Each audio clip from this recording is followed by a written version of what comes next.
Hello kids, how are you today? Welcome to my class. Ibu harap semuanya baik-baik saja sehingga kita bisa mengikuti pembelajaran meskipun dari rumah, tetapi dapat mengikuti alur pembelajaran dengan baik. Nah, anak-anak ibu, sebelumnya ibu harapkan di materi ini kita juga dapat lebih serius lagi sehingga kita dapat menikmati tanpa ada rasa yang bosan ataupun rasa jenuh. Oke. Sebelumnya kita sudah belajar mengenai besaran, satuan, dimensi. Kita sudah disinggung sedikit mengenai alat ukur. Di pertemuan ini kita akan lanjutkan lagi lebih dalam lagi mengenai alat ukurnya. Sebelum kita masuk ke alat ukur apa saja, baiknya mari kita tahu apa yang dimaksud dengan pengukuran. Oke, apa itu pengukuran? Adalah proses membandingkan suatu besaran dengan besaran sejenis lainnya yang dijadikan sebagai satuan. Nah, alat ukur yang pertama yang mau kita pelajari adalah alat ukur panjang. Apa saja alat ukur panjang dalam kehidupan sehari-hari? Ya, sudah tahu ini gambarnya apa? Oke, mistar atau istilahnya penggaris. Sering kita sebut penggaris ya. Penggaris itu sudah biasa, jadi ibu harap anak-anak ibu sudah biasa menggunakannya, sudah tahu menggunakannya. Segala sesuatu ketika diukur dengan penggaris itu dimulai dari 0. Bu, penggaris saya patah. Anggap saja patahan yang pertama jadi angka patokannya 0. Jadi semua harus dimulai dari 0 ya. Oke, kita lanjutkan lagi. Alat ukur panjang berikutnya adalah apa? Tarang, jangka sorong. Di sini ibu punya alatnya. Hop, tarang. Oke. Ini adalah alat ukur panjang, bukan senjata tajam.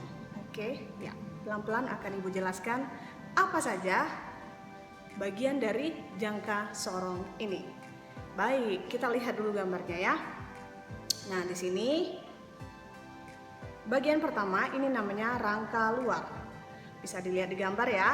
Oke. Kemudian ini rangka dalam. Ini kaki tetap, ini kaki tetap. Tapi di atas ini kaki tetap. Ini kaki gesernya karena bisa digeser. Oke. Kemudian apa lagi? Yang ini namanya skala nonius. Yang ini skala inci nonius. Kemudian yang ini garis yang di sini adalah skala utama. Kemudian yang di atasnya ada garis-garis kecil itu skala incinya ya. Skala utama bagian inci yang di atas. Oke. Dari sini sampai sini itu namanya penggarisnya. Ini istilahnya penggarisnya. Di sini letak skala utamanya ya. Kemudian kita lanjutkan lagi, yang ini namanya penjepit.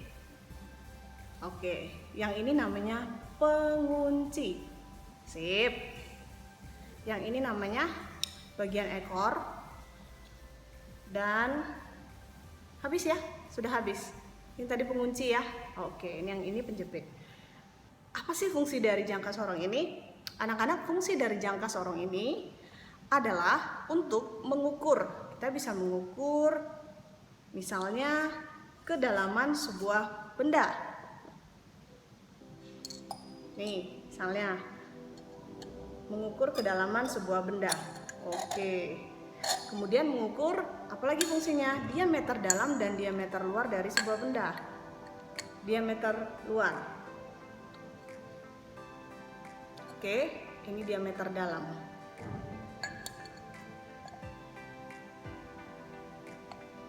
Oke, diameter dalamnya. Kemudian fungsi lain dari jangka sorong ini juga dapat untuk mengukur ketebalan sebuah benda. Oke, misalnya kita mengukur ketebalan sebuah buku. Baik, seperti ini. Nah, ketika membaca itu membaca pengukuran harus tepat di depan mata ya. Di samping ini namanya serong kiri, serong kanan. Salah ya, harus tepat di depan mata. Nah, seperti itu cara pembacaannya. Untuk cara pembacaannya nanti akan lebih lanjut kita ketemu di kelas Zoom. Lanjut, ini cara penggunaannya dulu. Alat ukur berikutnya setelah kita tahu fungsi dari jangka sorong adalah mikrometer sekrup. Ini dia, mikrometer sekrup. Mikrometer sekrup ini mempunyai bagian-bagian antara lain ini namanya rangka. Nih, kemudian Ini namanya adalah kunci penyetel. Nih. Nah, yang ini namanya adalah rangka atau ruang ukur tetapnya. Ini ruang ukur gerak, ini ruang ukur tetap. Ini gerak, ini tetap. Kemudian ada namanya skala putar. Skala putar ini dengan silinder putarnya, dan ini skala tetap dengan silinder tetapnya. Yang ini namanya adalah gigi putar. Ini adalah bagian dari mikrometer sekrup. Apa fungsi dari mikrometer sekrup ini? Ya, fungsinya kurang lebih sama. Bisa mengukur panjang, bisa mengukur ketebalan, bisa juga mengukur diameter. Tapi ini khusus yang sangat tipis. Misalnya apa? Misalnya kita mau mengukur ketebalan sebuah kertas, diameter sebuah kawat. Yang kita gunakan adalah alat ukur ini, mikrometer sekrup. Ini alatnya jauh lebih teliti karena bisa mengukur benda-benda yang sangat tipis atau yang kecil. Oke, sampai di sini bisa ya alat ukur panjang. Kita lanjutkan ke alat ukur apa lagi, Bu? Alat ukur berikutnya adalah alat ukur waktu. Biasa digunakan adalah jam atau arloji serta stopwatch. Kita lanjutkan di alat ukur berikutnya adalah alat ukur massa. Disebut dengan neraca atau timbangan, ada yang manual dan ada juga yang digital. Nah, ini untuk mengukur massa dari suatu benda. Oke. Setelah kita tahu apa saja bagian dari alat ukur, kita akan masuk ke hasil pengukuran. Hasil pengukuran nanti akan dibedakan menjadi dua, yaitu ada angka penting dan juga nanti notasi ilmiah. Kenapa ada istilah angka penting dan notasi ilmiah? Karena pada dasarnya ketika kita mengukur, kita akan mendapatkan angka-angka. Nah, angka-angka ini tidak semuanya bisa dicantumkan, tapi ada istilahnya, makanya muncul angka penting. Nah, ada beberapa aturan dalam hasil pengukuran untuk angka penting ini. Yang pertama, baik, mari dilihat. Semua angka bukan nol adalah angka penting. Contoh, 145,768. 1, 2, 3, 4, 5, 6. Sehingga jawabannya adalah 6 angka penting. Aturan berikutnya, angka nol yang terletak di antara angka bukan nol adalah angka penting. Contoh, 2,0006. Berapa angka pentingnya? 5, dapat dihitung. Aturan berikutnya, angka 0 di belakang koma adalah angka penting. Contoh, 1,000 memiliki 4 angka penting. Aturan berikutnya, angka 0 terletak di sebelah kiri angka bukan 0 adalah bukan angka penting. Contoh, 0,0006. Angka 6 inilah yang menjadi angka pentingnya, sehingga berapa angka pentingnya jika ditanya? Hanya 1 angka penting. Oke, kita lanjutkan ke berikutnya, notasi ilmiah. Kenapa muncul notasi ilmiah? Pada dasarnya ketika mengukur, tidak semua hal angka-angka itu bisa tertera dengan baik. Maksudnya begini, misalnya ketika mengukur kecepatan cahaya, laju cahaya itu sangat cepat, sekitar 300 juta meter per sekon. Dapat kita lihat contohnya di sini. 300 juta meter per sekon itu, nih contoh yang ini ya, yang bagian B, 3 kali 10 pangkat 8 meter per sekon. Diubah ke dalam bilangan berpangkat. Ini adalah tujuan dari penggunaan notasi ilmiah. Jadi tidak terlalu banyak memakan tempat. Coba lihat di sini. Bagaimana cara mendapatkan 10 pangkat 8-nya?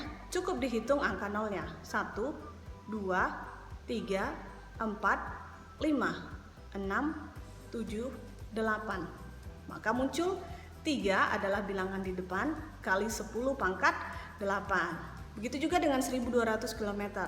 Cukup ditulis dengan 12 kali 10 pangkat 2 km. Contoh lain dalam bilangan desimal, 0,05 Joule dapat ditulis dengan 5 kali 10 pangkat minus 2 Joule. 0,000098 kg dapat ditulis menjadi 98 kali 10 pangkat minus 6 atau 9,8 kali 10 pangkat minus 5. Kita dapat hitung di sini, makanya dapat dari 10 pangkat minus 6. 1, 2, 3, 4, 5, 6. Maka jadinya 98 kali 10 pangkat minus 6 kg. Atau digeser ke depan lagi sehingga dapat minus 5 kg. Ibu tahu kalian sudah mulai pusing, tidak apa-apa, pelan-pelan. Pelan-pelan saja. Oke, kita lanjutkan ya. Contoh soal. Oke, di contoh soal ini kita bersama-sama dulu bahas berapakah angka penting dari soal berikut. Oke, dilihat dulu, disimak dulu. 1945, 1945, berapa angka penting? 2,0671, berapa angka penting? 0,0308, berapa angka penting? Dan jawabannya adalah tarang. Oke, bagus sekali ya. 4 angka penting, 5 angka penting, dan 3 angka penting. Kita lanjut ke contoh soal notasi ilmiah. Berapakah notasi ilmiah dari 45.000, 179.000, 0,079? Nah, Ibu harap udah mulai coret-coret ya. Oke, berapa jawabannya? Oke, sudah ada yang mulai menjawab-jawab sendiri. Bagus. Kalau sudah ada mulai menjawab atau mulai menulis, kita akan tahu jawabannya di Zoom. Oke, kita ketemu di Zoom dengan jawaban-jawaban yang tentunya akan Ibu nantikan. Benar atau salah yang pasti berusaha terlebih dahulu. Karena nggak ada usaha yang sia-sia kalau kita mau berusaha dengan maksimal. Jangan menyerah sebelum berusaha. Sampai ketemu di kelas Zoom untuk pembahasan lebih lanjut dan akan menjawab pertanyaan-pertanyaan dari anak-anak Ibu.